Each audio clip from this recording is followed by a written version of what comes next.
Buenos días, licenciada. Buenos días, compañeros en general. El día de hoy, a mi grupo y a mí nos ha tocado exponer la sustentación de nuestro ensayo del cuarto ciclo en el curso de temas en filosofía.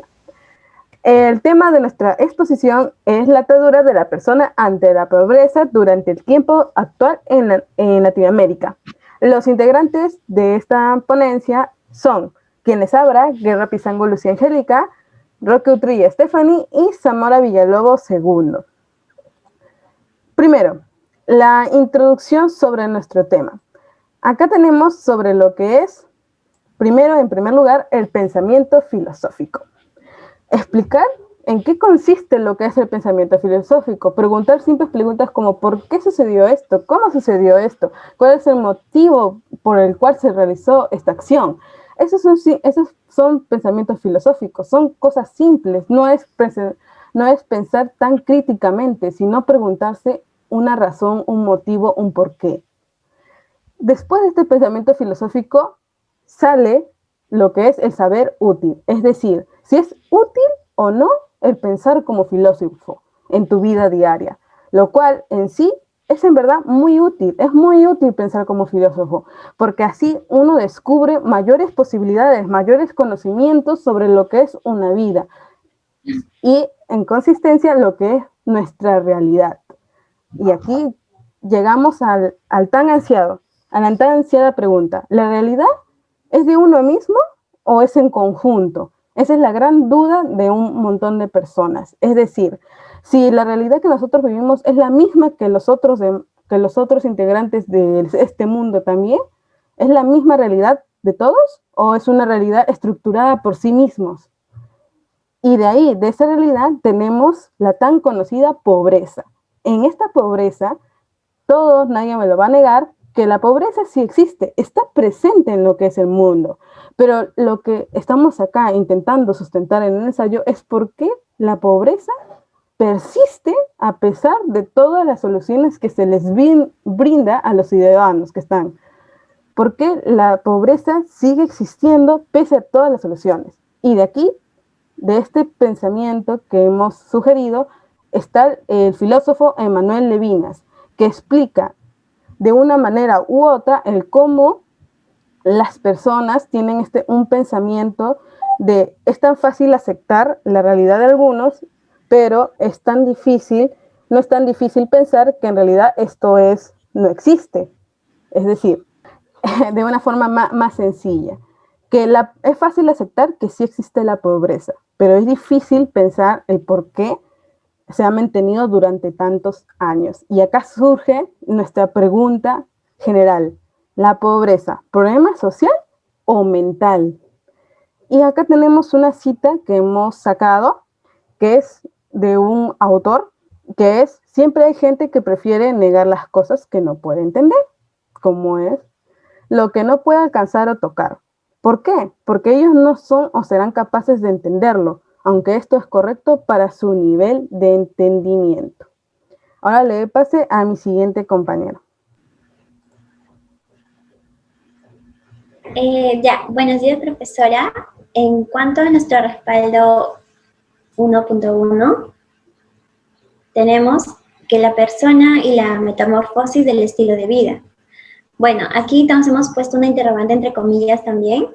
El cambio del estilo de vida es el terror del hombre. ¿Pero por qué? Porque muchas veces la persona siente un temor, también viene acompañado de angustia, de miedo o probablemente del famoso ¿qué dirán?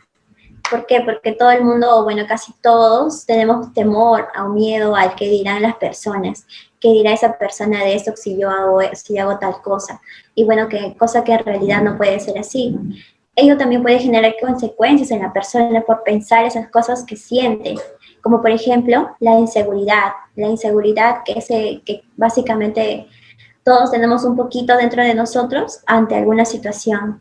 Asimismo puede ser también los sentimientos negativos, como el estrés o la depresión, que también puede venir acompañado.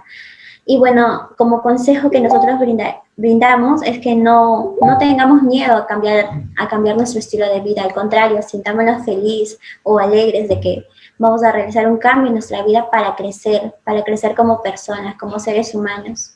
Bueno, ahora le paso a mi compañero segundo. Buenos días, profesora. Bueno, siguiendo con la exposición, en nuestro siguiente respaldo, el 1.2, la resignación y el conformismo. Bueno, esta es una situación vulnerable donde las personas se engloban en un solo pensamiento, es decir, que tienen su pensamiento negativo, su pensamiento pesimista, donde no quieren salir adelante o no se preocupan para salir adelante. Entonces, si tienen esos pensamientos, no se podría modificar la situación en que ellos se encuentran, ¿no?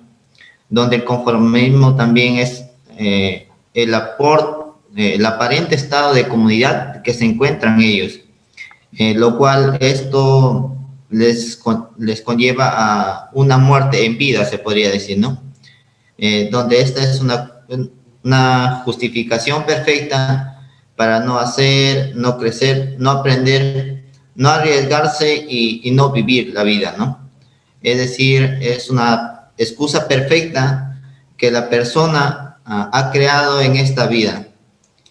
Es por eso escuchamos a muchas personas, ¿no? Esa frase que decimos, nos conformamos con los que nos toca, con lo que nos dan, y son incapaces de buscar algo mejor, algo positivo para ellos mismos, para su familia y para la comunidad en que se encuentran. Asimismo, también la resignación acompaña al conformismo. Se trata de asumir cómo los seres humanos tenemos nuestros comportamientos y nuestros pensamientos, en donde el punto nulo de la vida es la resignación, mientras que el conformismo es la muerte de este punto de vida, donde nuestra humanidad se queda en juego, ¿no? Por el comportamiento que las personas dan. Las antiguas generaciones heredan todos estos conocimientos, estos pensamientos negativos hacia las generaciones nuevas. No tienen esa empatía para darles unas ideas mejores para seguir adelante, para que salgan de esa pobreza que se encuentran, de ese entorno englobado, y no dan ese esfuerzo, no ponen esa dedicación, no les dan, ¿no? Como dice en esa frase, ¿no? Con esfuerzo y dedicación todo es posible en esta vida, pero en esos casos no lo hacen, ¿no? No toman importancia. Entonces, le doy el pase a mi compañera. Bueno, continuando con la presentación de nuestros respaldos y argumentos, tenemos el segundo argumento, que es la persona y los factores que perpetúan la pobreza. Uno de esos factores es la tan conocida violencia y autodestrucción. ¿Qué quiero decir con violencia? Muchos conocen a la violencia netamente a la mujer, pero en este caso, en el presente ensayo, vamos a presentar la violencia en general, a las mujeres, a los hombres y hasta a los niños, a los animales, en múltiples situaciones, porque la violencia es un maltrato a cualquier persona.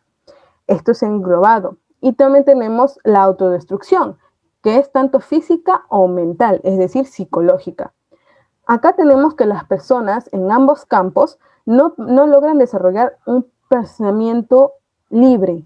Ellos simplemente están encerrados en una jaula, incapaces de salir de esa jaula para pensar en su beneficio de ellos.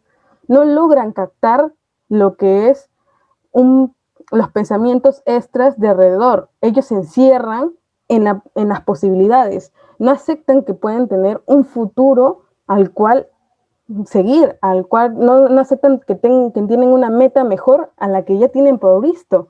Estas personas son dependientes psicológicamente, económicamente, y de esta manera ellos no logran fortalecerse como personas. Como ya mencioné en muchas ocasiones, se encierran.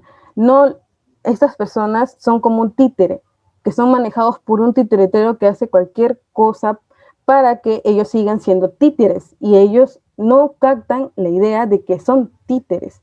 Estas personas, a base de la violencia, a base de lo que es la propia autodestrucción por el consumo de sustancias ilícitas, es decir, drogas, estas personas ya se han entusiasmado, como ya mencionaron, se han conformado con la vida con la que tienen, no piensan en el futuro que alguna vez habrán podido lograr. Por ejemplo, tenemos a las mujeres maltratadas. Las mujeres que son maltratadas, que según estadísticas son las mujeres que están en pobreza, estas mujeres siguen confiando en lo que es la violencia, piensan que es el deber del hombre o el deber del hombre, el derecho del hombre golpearlas a ellas. Y ellas piensan que están bien, que no hay ningún cambio, que más bien eso es lo que merecen recibir. Y esto es el conflicto que se tiene. Y también tenemos con los hombres, que sienten vergüenza en admitir que son violentados por las mujeres. Y eso también, de algún punto, es una violencia psicológica. Y también es un encierro de ellos mismos, por lo que es la presión social de qué dirán. Y también tenemos a los niños, que también según múltiples estadísticas, son los que más sufren lo que es la violencia familiar, que presencian la pelea de sus padres y piensan que eso es tan natural, que es tan normal esa vida. Ellos piensan, y con ello, ellos se encierran en el pensamiento de que esa es su realidad, de que esa es la vida que ellos deben vivir, rodeados de violencia, sin un pensamiento racional diciendo, ¿qué puedo hacer yo si no hay violencia? Si es normal para mí la violencia. Y esto es lo que es la dependencia psicológica. Y ahora le doy pase a mi siguiente compañero.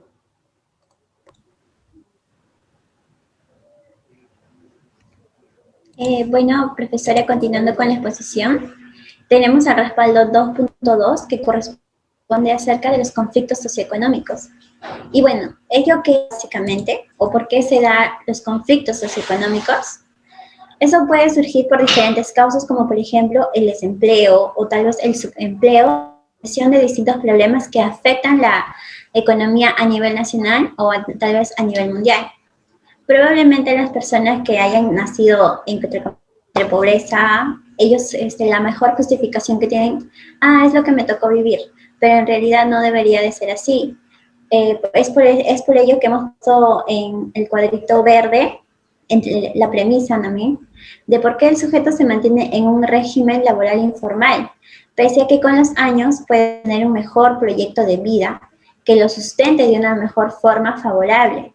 Ello o qué significa, mejor dicho, que la persona, o sea, no por solo mantenerse en su estilo de vida, en su régimen laboral así, eso significa que solo se quede ahí, en ese mismo lugar. No, al contrario, debe salir más adelante, debe salir a conocer el mundo o experimentar diferentes cosas, no solo quedarse solo ahí. Es por ello que también se generan muchos conflictos socioeconómicos. Debe abarcar más allá. Bueno, le paso a mi compañero. Bueno, profesora, en conclusión, esto finalmente es evidente, ¿no? Los indicadores que se resaltan en el proceso psicológico durante la pobreza, junto con las explicaciones de cómo se produjo desde una perspectiva crítica, por lo que se constata su relación con problemas mentales por el grado de complejidad que tiene la experimental y resolución de las complicaciones de la toma de decisiones.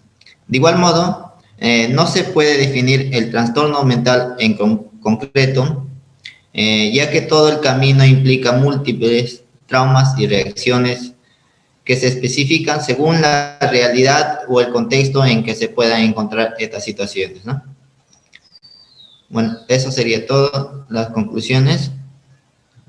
Y acá tenemos nuestras referencias bibliográficas, utilizamos fuentes confiables como Ese Cielo, libros y tesis, tesinas y demás.